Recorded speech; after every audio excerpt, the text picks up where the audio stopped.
दोस्तों, मैं हूँ विजय लक्ष्मी। आप लोग को अपने चैनल पर स्वागत करती हूँ। एक बहुत प्यारा सा हवन गीत सुनाने जा रही हूँ। आप लोग जैसा लगे कमेंट में बताइएगा, लाइक करिएगा, सब्सक्राइब करिएगा, कमेंट करिएगा। जय श्री राम। आए श्री राम हो हमानिया देर भाई, आए श्री राम हो हमानिया में देर भाई। रामा जी आई गैले, लक्ष्मण जी आई गैले, रामा जी आई गैले, लक्ष्मण जी आई गैले। सीता के आए से, सीता के आए से भरी गए भंडार हो हमानिया में देर भाई।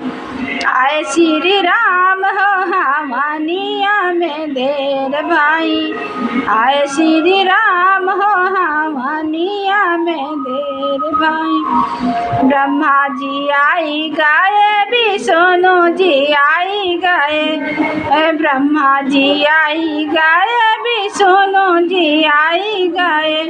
लक्ष्मी के आए से, लक्ष्मी के आए से भरी गए भंडार हो हमानिया में देर भाई। आए श्री राम हो हमानिया में देर भाई, आए श्री राम हो हमानिया में देर भाई।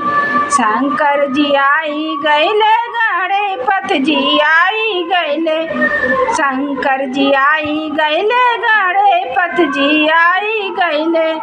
गौरा के आए से, गौरा के आए से भरी गए भंडार हो हमानिया में देर भाई।